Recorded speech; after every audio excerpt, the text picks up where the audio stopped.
त्रिभुवन पीड़ा हरण हार हो, तुमको मेरा नमस्कार। सर्व जगत के अलंकार, प्रणाम तुम्हें मेरा हर बार। तीन जगत के नाथ आपके, चरणों में जाऊं बलिहार। भवसागर के शोषण करता, तुमको वंदन बारंबार। भवसागर के शोषण करता, तुमको वंदन बारंबार।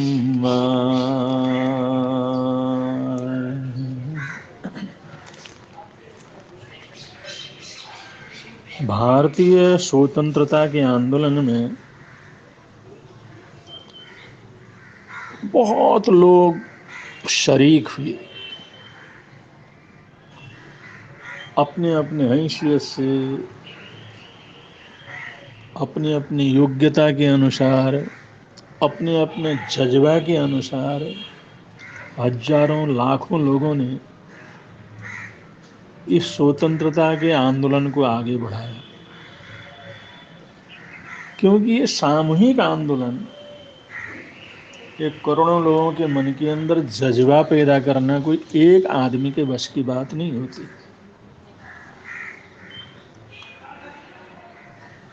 आप लोगों को पता होगा, ब्रिटेन में इंडिया हाउस है, और ये ब्रिटेन के बिल्कुल हार्ट ऑफ द सिटी में जो इंडिया हाउस स्थित है, वो भारत की स्वतंत्रता के संग्राम में जगमगाते हुए स्मारकों में से एक है। यहाँ से जो स्वतंत्रता का संदेश सारे देश के अंदर गया, उसका महत्व हम कभी जीवन के अंदर भुला नहीं सकते। उस जमाने में स्वतंत्रता सेनानियों के लिए सबसे बड़ा केंद्र था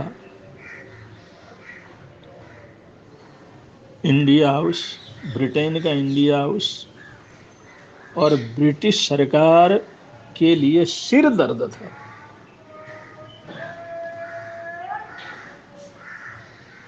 इंडिया हाउस के मालिक थे श्यामजी कृष्ण वर्मा।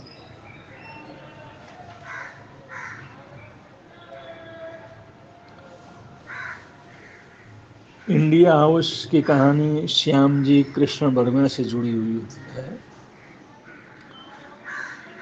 श्यामजी कृष्ण वर्मा विद्वान थे, अनेक भाषाओं के ज्ञाता थे। हिंदी, संस्कृत, अंग्रेजी, गुजराती, इसके ऊपर धारा कहाँ बोल सकते थे, लिख सकते थे। उन्होंने ऑक्सफोर्ड यूनिवर्सिटी में पढ़ाई की। वे भारत के कई रियासतों के दीवान रहे, जुनागढ़ के दीवान रहे। जब जब किसी भी रियासत में तकलीफ हुई तो उन लोगों ने श्यामजी कृष्ण वर्मा को समाधान के लिए बुलाया, समझौते के लिए बुलाया।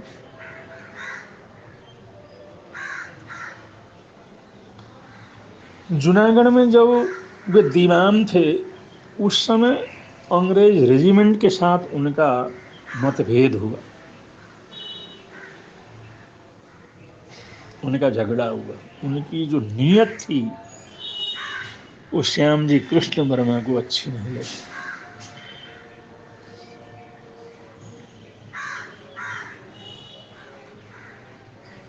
उन लोगों के साथ झगड़ा होने के कारण वो ब्रिटेन चले गए।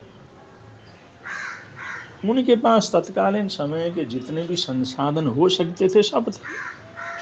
उसके आधार पर उन्होंने ब्रिटेन के सीने पर लंदन के सबसे प्रमुख स्थान पर एक भवन खरीदा।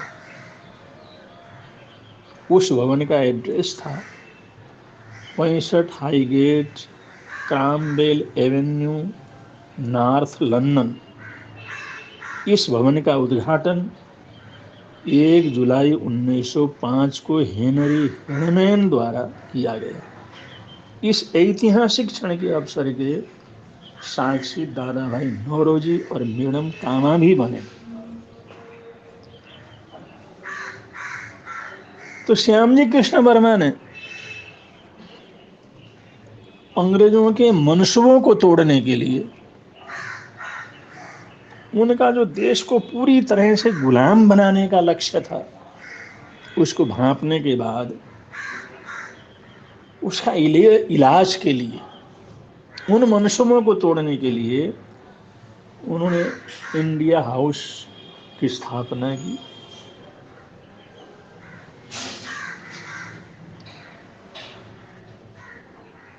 और ब्रिटेन का वो इंडिया हाउस ये स्वतंत्रता सेनानियों के लिए सबसे बड़ा केंद्र स्थल बना।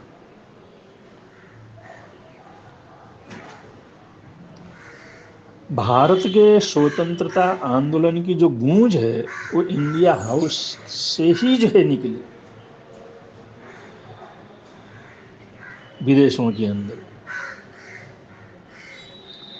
इससे पहले वहां पर ऐसी कोई शोर नहीं थी।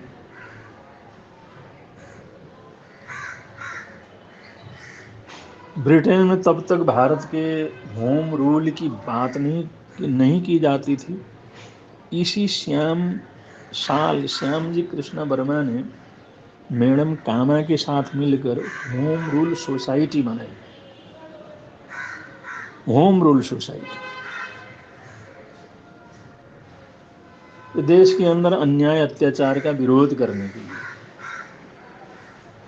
देश की एक स्वाभिमान और स्वतंत्रता को कायम रखने के लिए श्यामजी कृष्ण वर्मा ने मैडम कामा के साथ मिलकर के होम रूल सोसाइटी की स्थापना की। उसके उद्घाटन में राष्ट्रीय नायक लाला लाजपत राय स्वयं उपस्थित थे। श्यामजी कृष्ण वर्मा भारत की स्वाधीनता के प्रति कदर समर्पित थे कि इंडिया हाउस बनते ही यह होम रूल सोसाइटी का मुख्यालय बन गया। ब्रिटेन की राजधानी लंदन में होम रूल की बात उठाना अत्यंत साहसिक कदम था। अब इंडिया हाउस के संपर्क में आयरलैंड, तुर्की, रूस के अनेक क्रांतिकारी उनका वो केंद्र बन गए। वहां से विभिन्न देशों के अंदर ये क्रांतिकारी आंदोलन को सुलगाया जाता था।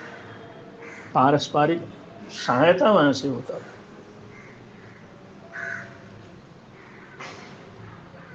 जबकि वहां पर होम रूल की बात करना बड़ा कठिन था। होम रूल सोसाइटी से जुड़ी मैडम कामा ही थी। एक मैडम कामा वही थी जो होम रूल सोसाइटी का समर्थन करने वाली थी, मतलब भारतीय स्वतंत्रता के आंदोलन की और उनके अधिकारों का समर्थन करते थे। उन्होंने वर्ष 1907 में पेरिस में पहली बार अंग्रेजी प्रतिनिधि मंडल के भारी विरोध के बावजूद भारतीय ध्वज लहराया।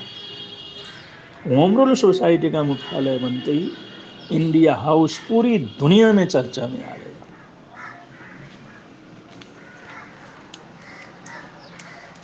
तो ऐसे बहुत लोग हैं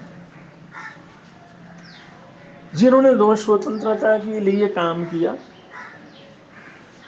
इंडिया हाउस को ऐसे युवाओं की जरूरत थी जो स्वतंत्रता संग्राम में समर्पित हों, आंदोलन को मुखर कर सकते हों, स्वतंत्रता का जज्बा हो। तो ऐसे युवकों को प्रोत्साहन देने के लिए श्यामजी कृष्ण वर्मा ने मित्र सरदार सिंह राणा के साथ मिलकर इंडिया हाउस में रहने वाले विद्यार्थियों के लिए शिवाजी, अकबर, महाराणा प्रताप के नाम से स्कॉलरशिप शुरू की, जिससे वो लोग आए, जुड़े। और इंडिया हाउस में जो स्कॉलरशिप जिनको दिया जाता था, वो फार्म भरते थे, वे अंग्रेजी सरकार की नौकरी नहीं करेंगे, ये उनको प्रतिज्ञा करना होता था। मतलब वो देश की सेवा के लिए काम करेंगे, अपनी प्रतिभा का उपयोग देश की स्वतंत्रता के लिए करेंगे, भारत के हित में करेंगे, ये उसका मकसद था। और यहीं पर इसी उपक्रम में इंजीनियरिंग करने वाले मदनलाल डेंगरा जो है इस स्वतंत्रता से जुड़े। उन्होंने जो कोर्ट के अंदर वक्तव्य दिया था देशभक्ति, राष्ट्रभक्ति का, वो अपने आप में अद्भुत था।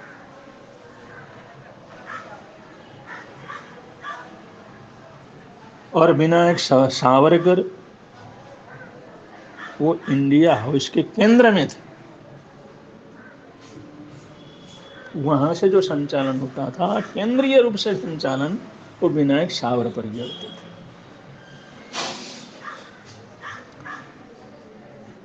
ये समझ लो विनायक दामोदर सावरकर के सीने में आग जलती थी, देश की परतंत्रता के लिए, देश को गुलाम बनाए हुए लोगों के प्रति चिंगारी नहीं, आग थी। इंडिया उसे प्रेरणा लेकर के लाला हरदयाल अमेरिका पहुंचे।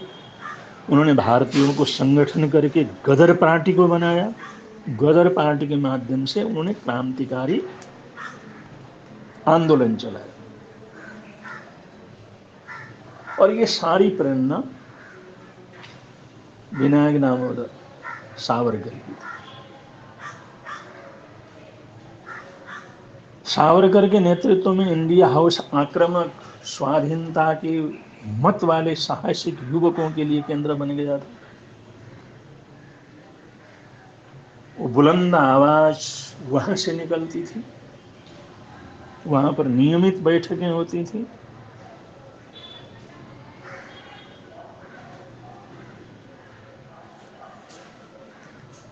और जो लोग वहां पहुंचते थे उनको सम्मान दिया जाता था।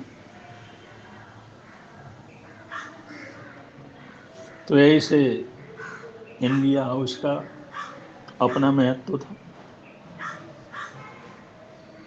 इसी दौरान जिस समय सावरकर में लंदन थिएटर सर्किट में एक नाटक देखा, उस नाटक में भारतीय वीरों का, भारतीय बहादुरों का और भारतीय आंदोलन का, भारत के होने वाले उन महापुरुषों का मजाक उड़ाया गया देश में, जिससे भारतीयता की भावना रखने वाले लोगों के भावनात्मक रूप से उनको नीचे गिराया जाए, कमजोर किया जाए। और भारतीय स्वाधीनता सेनानियों की खिल्ली उड़ाई गई वहां पर, ऐसा नाटक दिखाया, उनका बड़ा मजाक उठा। ये देखने के बाद विनायक दामोदर सावरकर ने 1897 के स्वाधीनता संग्राम को सही परिप्रेक्ष्य में दुनिया के सामने रखने का संकल्प किया। उन्होंने सारे दस्तावेज इकट्ठे किए,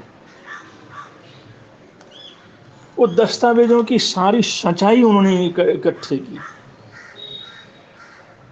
और उन्होंने एक महत्वपूर्ण ग्रंथ लिखा, भारत का पहला स्वाधीनता संग्राम।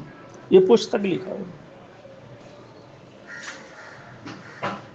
ये क्रांतिकारियों के लिए गीता की तरह थी। इस पुस्तक से स्वाधीनता की भावना इतनी बड़ी, और जो 1857 में जो स्वाधीनता का संग्राम हुआ, उसके अंदर वीर बहादुर ने जो त्याग किया, उस आदर्श को सबके सामने रखा गया। तो इस पुस्तक ने जो स्वाधीनता की महानता को आगे बढ़ाया, एक स्वाधीनता के लिए लड़ने वाले का गौरव बढ़ाया, ये अपने आप में अद्भुत था। और अंग्रेजों ने तो इस पुस्तक को प्रकाशित होने से पहले ही प्रतिबंध लगा दिया था, लेकिन सावरकर ने इसका अनुवाद करवा लिया था पहले। तो 20वीं शताब्दी के प्रारंभ में जिन पुस्तकों पर प्रतिबंध लगाया गया उनमें प्रमुख पुस्तक था जो है ये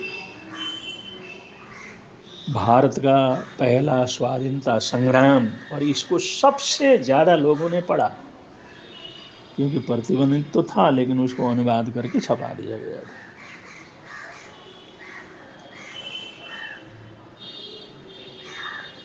विनायक दामोदर सावरकर वो सिर्फ स्वाधीनता के लिए भाषण नहीं देते थे, वे चाहते थे भारत के सशस्त्र क्रांतिकारियों को हथियार मिले, हथियार चलाना सीखें, वो लोग हथियार बनाना सीखें,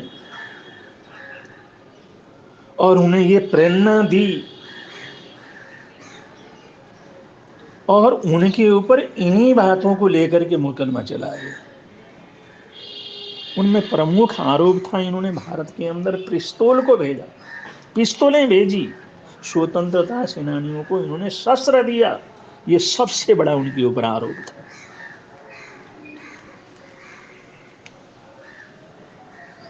क्योंकि वो क्रांतिकारियों को शस्त्र मुहैया करवाते थे और उन्होंने लोगों को ये प्रेरणा दी थी भाई स्वाधीनता बड़ी शांति से मिलने वाली नहीं है, उसके लिए तो बड़ी कुर्बानी देनी पड़ेगी।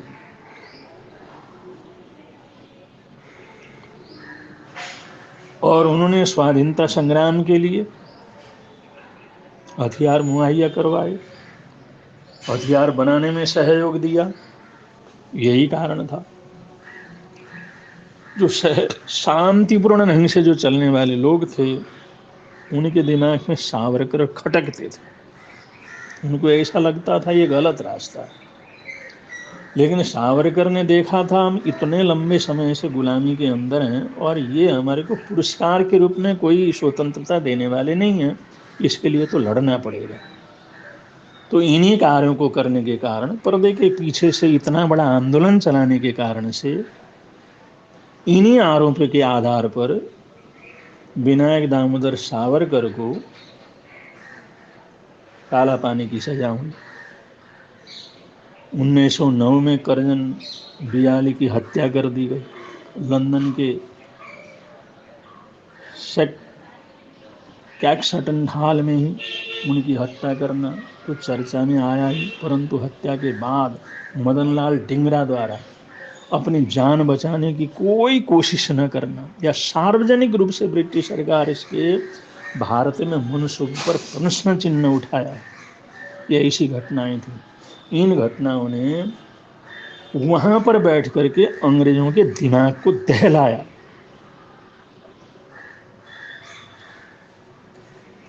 और सभी ये मानते थे कि इंडिया हाउस ये भारतीय स्वतंत्रताओं का, स्वतंत्रता सेनानियों का केंद्र स्थल है। और वहाँ पर रहने वाले जितने भी नौजवान थे, उस संपर्क में रहने वाले नौजवान थे, वहाँ पर आने जाने वाले नौजवान थे, वो सब स्वतंत्रता आंदोलन में शरीक हुए और उन्हें अपने अपने हिसाब से देश की स्वतंत्रता के लिए वो काम किया जिसको भारत माता तो नहीं बुला सकती, लेकिन उनको दबाने का बड़ा प्रयत्न किया गया। राजनीतिक पर्दे के पीछे उनको दफन करने का प्रयत्न किया गया। लेकिन ब्रिटेन का इंडियन हाउस, लंदन के सीने पर इंडिया हाउस का निर्माण और ये श्यामजी कृष्ण वर्मा की दूरदृष्टि, यह अपने आप में बड़ी अद्भुत थी। जहाँ पर हमेशा भारतीय झंडा लहराता रहता था, तिरंगा लहराता रहता था और ये सारी दुनिया को प्रेरणा देता था कि एक दिन भारत स्वतंत्र होकर के रहेगा। तो ऐसे बहुत लोग हैं जिन्होंने इस स्वतंत्रता के आंदोलन में सहयोग दिया, प्रयत्न किया, तन मन धन से आगे बढ़े, पर्दे के पीछे रह करके काम किया।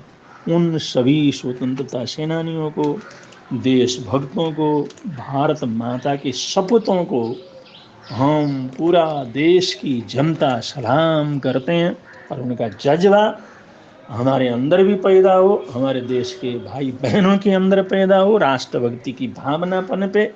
ऐसी हार्दिक हार्दिक मंगल कामनाएं करते हैं। इन्हीं मंगल कामनाओं के साथ बोलिए भगवान महावीर स्वामी की जय।